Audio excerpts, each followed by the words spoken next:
오늘 오신 대부분의 분들은요, 자식을 둔 어버이시죠. 그죠? 또 한편으로는 부모님을 모신 자녀들입니다. 그러니까 어버이면서 자녀이죠.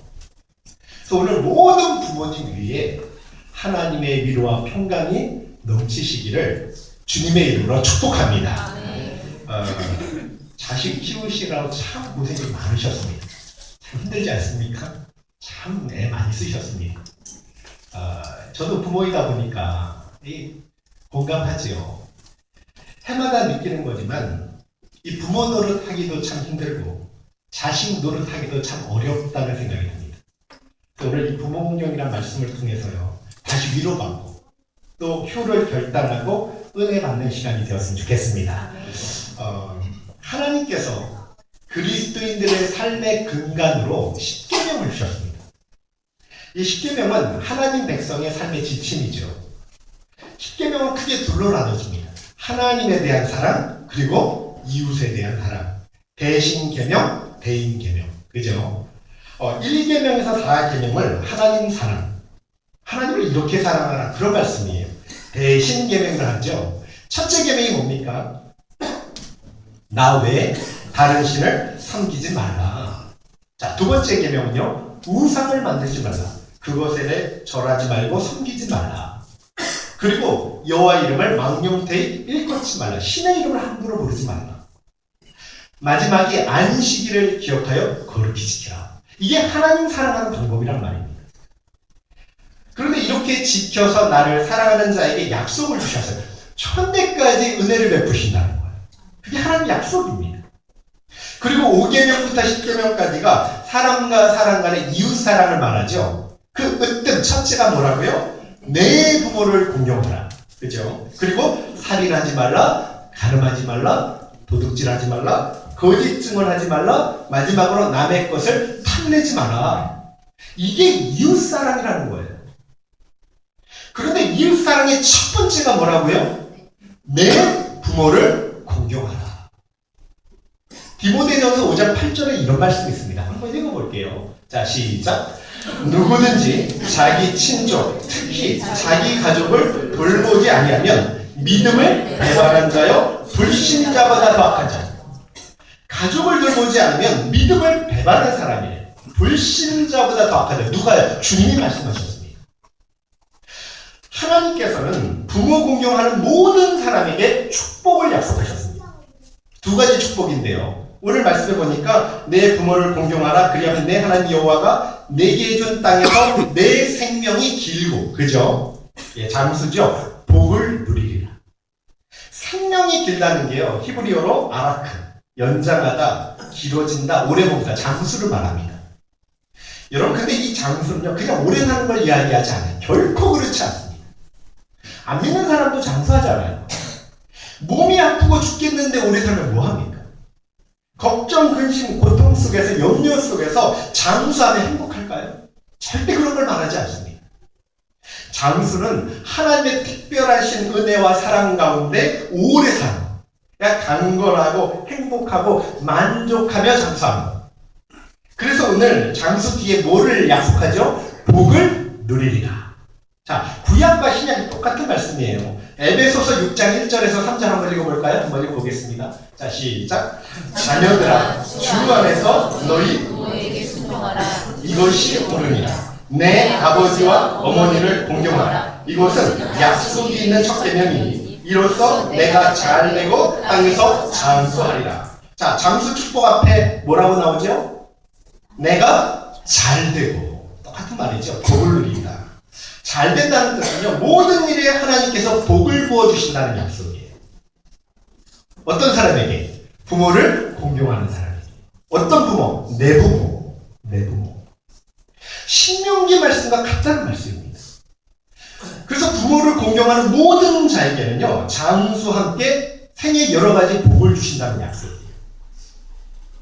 저는요, 저와 여러분이 이런 복을 꼭 받아 누리게 되시길 주의 이름으로 축원합니다. 여러분, 성경은요, 부모 공경에 대해 아주 직접적으로 적극적으로 명령을 하십니다.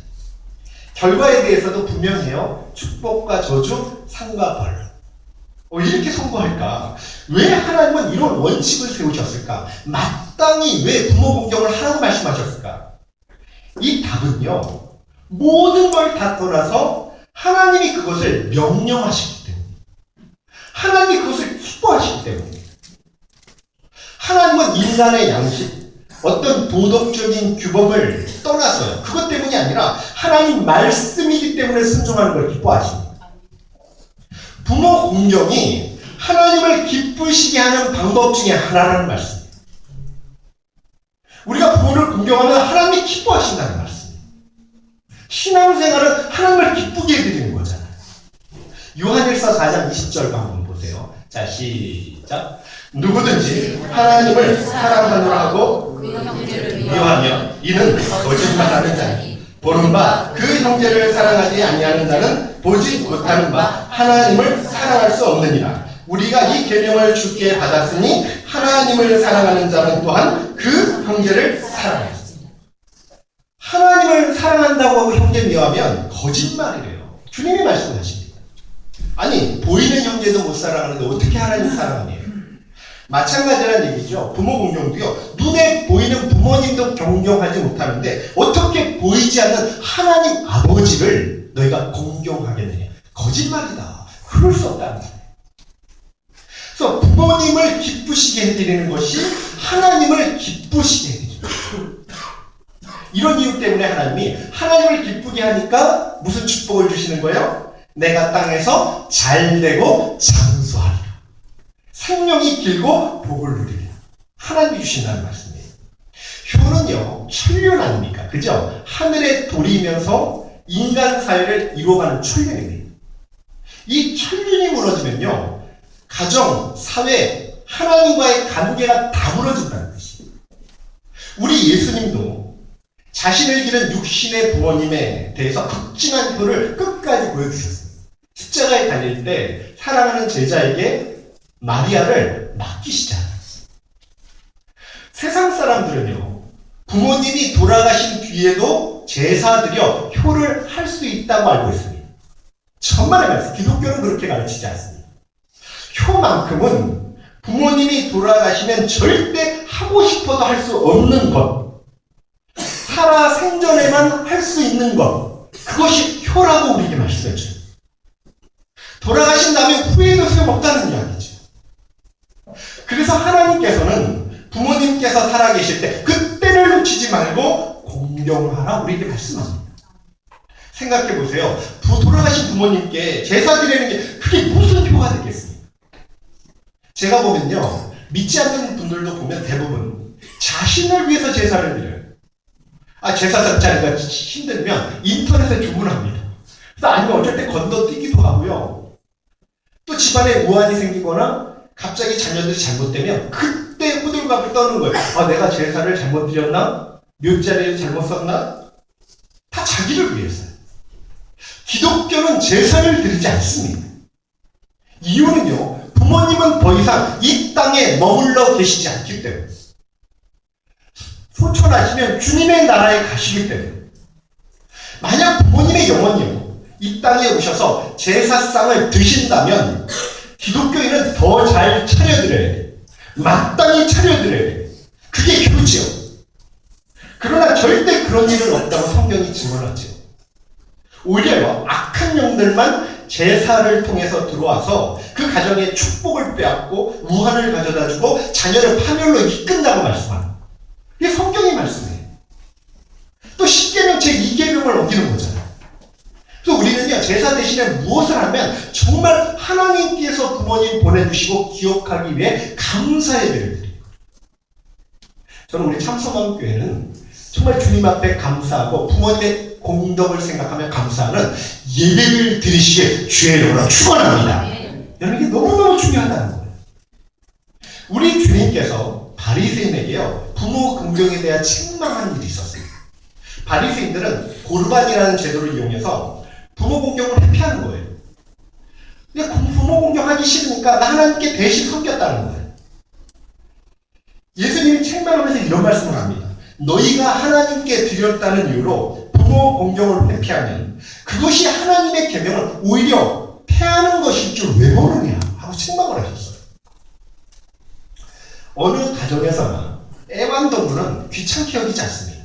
제가 봐도 잘 기르더라고요. 때가 되면 애완동물에게 먹을 걸 주고요. 심지어는 강아지를 데리고 그 미정원에서 파마시키는 분도 있어요.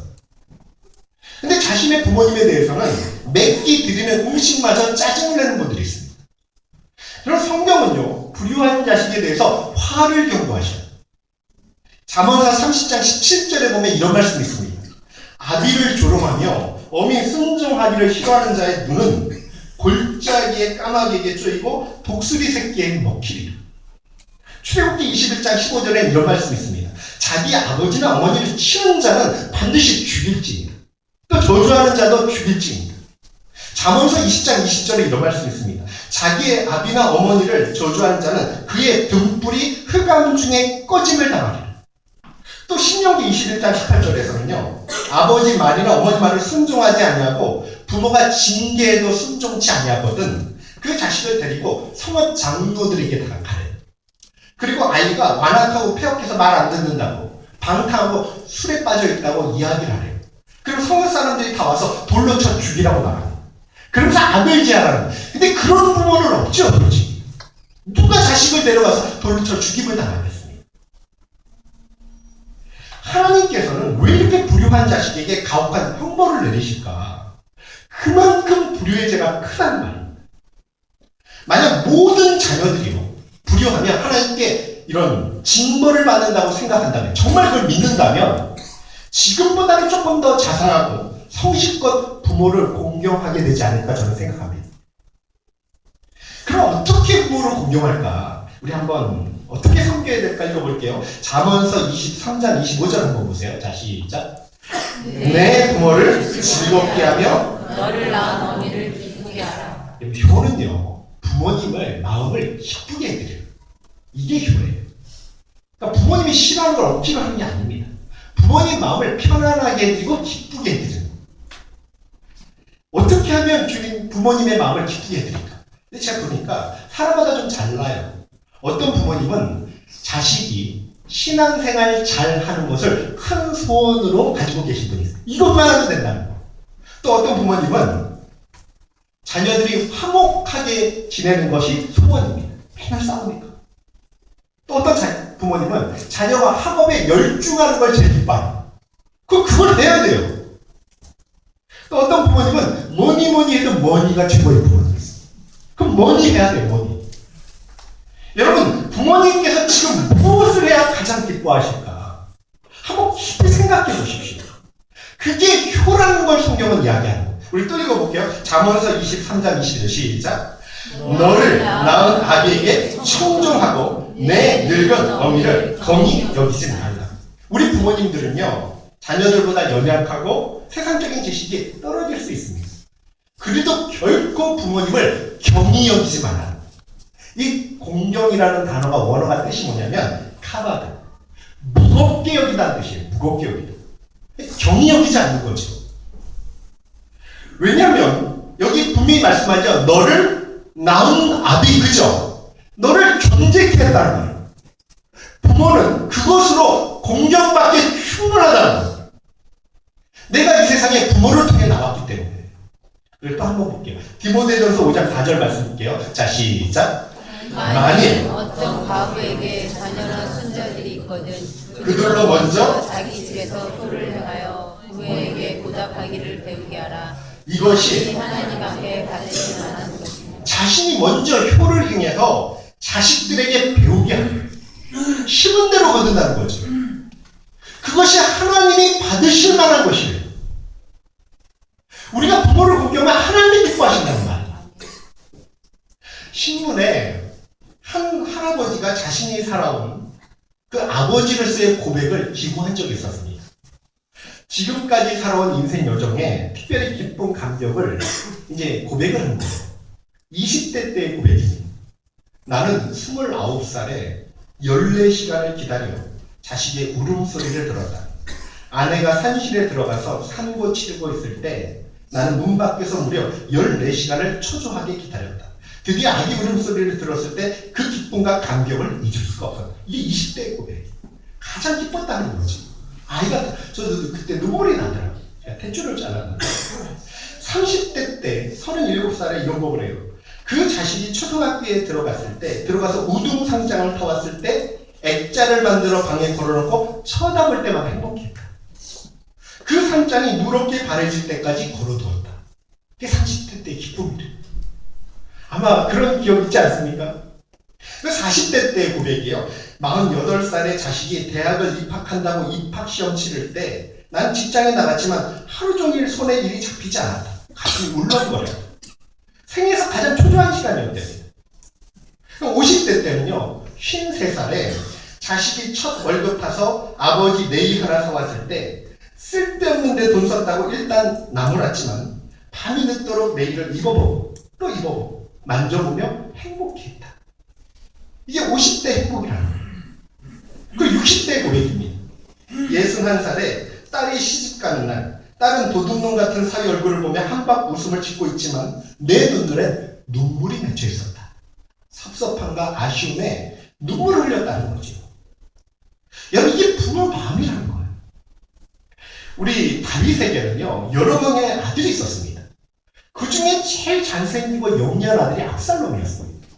지략이 뛰어나고 용기 있는 아들이었어요. 근데 이 압살롬 마음속에는 야욕이 불탔습니다. 그러니까 아버지를 왕좌에서 몰아내고 나라를 차지하는 야망이 그냥 꽉 차 있는 거죠. 그래서 아버지 몰래 4년 동안 군대로 훈련시킵니다. 백성들 마음을 빼앗았습니다.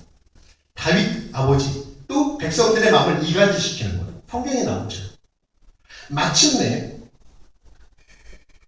압살롬은 반란을 일으켜서 아버지는 맨발로 예루살렘 성을 도망갑니다.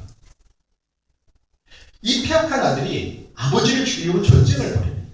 아버지의 군대와 아들의 군대가 싸움을 해요. 여러분 이보다 세상에 더 불행한 싸움이 어디 있겠습니까? 이런 상황이면 아무리 사랑 많은 부모라도 흥분하고 격분을 하죠.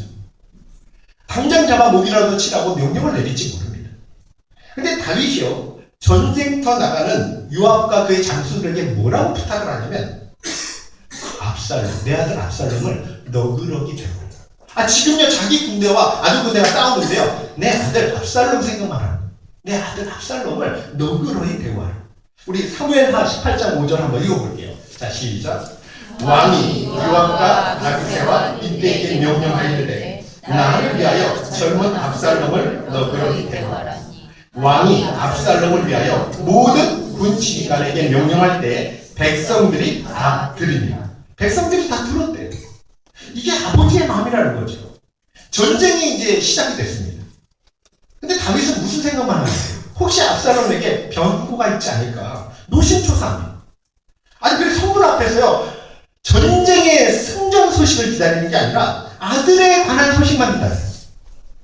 관심이 어디만 있는 거예요? 전쟁의 승패 있지 않아요. 전쟁터에서 아들이 살았는지 죽었는지 그거에 관심이 있는 거예요. 전쟁터에서 전령이 달려서 승전보를 보고하죠. 우리가 이겼습니다. 하나님 원수를 치셨습니다. 그럼 마땅히 기뻐하고 어떻게 승리했니 물어야 되잖아요. 근데 첫 질문이 뭐냐면 압살롬 잘 있느냐 이거예요. 압살롬은 잘 있느냐.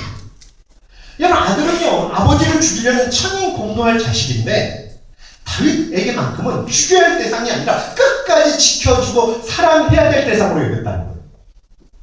그러니까 승리의 소식보다 압살롬이 죽었다는 소식에 왕의 체면 다 무시하고요 성막에 올라가 얼굴 가리고 대성통곡합니다. 뭐라고 하냐면 내 아들 압살롬아, 내 아들 압살롬아, 차라리 내가 너를 대신하여 죽었다면 내 아들아. 사무엘하 18장 33절인데 한번 읽어보세요. 자 시작. 왕의 마음이 힘이 아파 문 위층으로 올라가서 우니라. 그가 올라갈 때 말하기를 내 아들 압살롬아, 내 아들 압살롬아, 차라리 내가 너를 대신하여 죽었다면 압살롬 내 아들아 하였다. 자신의 왕권보다요 나라보다요 자기 생명보다요 아들만 생각하는 거예요. 이게 아버지의 마음, 부모의 마음이라는 겁니다. 자녀는요 미운 짓을 해요. 근데 부모는요 심지어 아버지를 향해서 칼을 겨눠도 자식의 죽음 앞에서만큼은 그를 살리고 내가 죽을 수만 있으면 그걸 선택하는 게 부모라는 거예요. 세상에 가장 하나님 다음으로 사랑하는 게 부모라는 겁니다. 자식이 아무리 잘못해도요, 자식이 불행해지면 자책하고 괴로워하는 게 부모라는 거예요. 근데 성경이 왜 다윗의 이야기를 이렇게 장황하게 기록해놨는지 아십니까? 성경에는 분단하기가 없어요. 이게 하나님 아버지의 마음이라는 거예요. 누가복음 15장에 보면 우리 하나님 아버지의 마음이 잘 묘사되어 있죠. 탕자 비유를 통해서. 아버지가 젊음을 다 바쳐서 재산을 모아놓습니다. 근데 아들이요, 유산을 먼저 상속해달래요. 그러니까 둘째 아들이 막 때를 쓰는 거예요. 자기 몫을 챙겨달라고. 이거는 유대 사회에서는 아버지 죽으라는 뜻이에요. 모욕적인 행동이거든요. 근데 아버지는요, 가슴을 끓는데 아무 말 하지 않고 그냥 줍니다. 아들은 그 돈을 챙겨가지고 외국으로 떠나요. 그리고 거기서 화랑방탕하게 허비합니다. 다 돈을 다 쓰고 돼지 치는 일을 해요. 유대는 절대로 돼지 치는 일을 하지 않습니다. 그렇게 힘세가 전락했다는 뜻이에요. 근데 돼지도 먹는 쥐염년매를 먹지 못해서 배에 골아서 힘들어할 때 드디어 고향 생각을 하는 거예요. 아버지 생각을 합니다.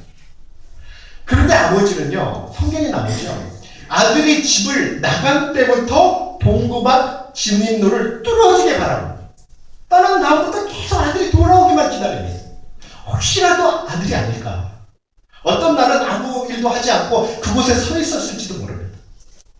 늘 일을 할 때도 길을 갈 때도 언제나 눈은 그곳을 규시하고 있었습니다. 조금이라도 낯선 사람이 오면 혹시 아들 아닌가? 눈여겨보지요. 제가 만들어낸 이야기로 절대 그렇지 않습니다. 누가복음 15장 20절에 이렇게 말합니다. 이에 일어나서 아버지께로 돌아가니라. 아직도 거리가 먼데 아버지가 그를 보고 친히 여겨 달려가 목을 안고 입을 맞추니. 하나님 아버지죠. 아들이 집에 왔을 때 몰골이 마리아니에요. 여러분, 남루한 옷을 입고요, 전혀 행색이 달라졌을 겁니다. 근데 아버지는 금방 알아보잖아요. 이유가 뭡니까? 밤낮 아들을 애타게 기다렸기 때문이라는 거예요. 돌아오기만. 먼 발치의 희미한 모습을 보고도 아들인 줄 알아봤다는 거예요. 아들이 먼저 아버지하고 달려간 게 아니죠. 아버지가요, 내 아들하고 먼저 달려갑니다. 그리고 아버지가 왜 떠났냐, 왜 그랬냐, 질책하거나 추궁하거나 책망하지 않습니다. 그냥 돌아왔다는 걸 하나만 보시고 다 용서하고 잘 왔다고 받아줘요. 아들이 얼마나 더러웠겠어요, 돼지 치는 일을. 그런데 아무것도 보지 않아요. 그냥 이쁘다고 얼굴을 비비고요, 목을 끌어안고요, 입을 맞추고요, 어쩔 줄 모르는 거예요, 아버지가. 하나님 아버지지요. 아들은 너무 미안해서 날 아들로 생각하지 말고 품꾼의 하나로 생각해달라고 써달라고 부탁을 해요. 근데 아버지는 무슨 말이냐 하고 종들한테 명령을 내립니다. 제일 좋은 옷을 내어다가 입히고 손에 가락지를 끼우고 발에 신을 신기라, 살찐 송아지를 잡으라, 우리가 먹고 즐기자. 내 아들은 죽었다가 다시 살아왔으며 내가 잃었다가 다시 얻었노라. 이게 하나님 아버지의 마음이라는 거예요. 아버지는 다 준비해놓고 기다렸다는 마음이에요. 제일 좋은 옷, 가락지, 신. 어떻게 체형이 변할지 모르잖아요. 아무리 아들이 아들임을 포기하고 아버지 떠나세요. 여러분, 한 번 아들은 영원한 아들이라는 거예요. 아버지는 그냥 기다리신다는 거예요. 우리가 하나님의 은혜를 잊으면, 하나님 품을 떠나면 불효보다 더 큰 죄지요. 여러분, 그러나 우리가 하나님께 돌아오면 가장 크게 기뻐하시고 아무것도 묻지 않고 우리를 안으시고 다시 지위를 복권시켜 주시는 분이 하나님이라고 했습니다. 정말 이 놀라운 은혜를 평생 잊지 않는 저와 여러분 되시길 주의 이름으로 축원합니다. 여러분, 우리가 하나님 자녀입니다. 아버지를 잘 경외하고 또 하나님 아버지를 기쁘게 해드려서 부모를 공경할 때 우리 하나님께서는 장수의 복과 잘되는 복을 주신다고 약속을 주셨어요. 그게 하나님을 기쁘시게 해드린 거예요. 다시 한번 이렇게 주님께 기쁨을 드리는 저와 여러분 되시길 주의 이름으로 축원합니다. 여러분, 마지막으로 신명기 5장 16절을 읽고 마치려고 합니다. 다시 한번 읽어볼게요. 시작. 너는 내 하나님 여호와께서 명령한 대로 내 부모를 공경하라. 그리하면 내 하나님 여호와가 내게 준 땅에서 내 생명이 길고 복을 이루리라. 아무쪼록 이 어버이 주일을 맞이해서요, 여러분의 심령과 우리 자녀들의 심령과 가정 위에 이 말씀이 새겨져서 정말 하나님의 은총과 축복을 넘치게 받는 복의 가정이 되시길 주의 이름으로 축원합니다. 아멘. 오늘도 그런 마음을 가지고 다시 한번 결단하며 하나님께 찬양하고 기도하는 시간이 되었으면 좋겠습니다. 우리 다 같이 일어나셔서 우리 찬양하고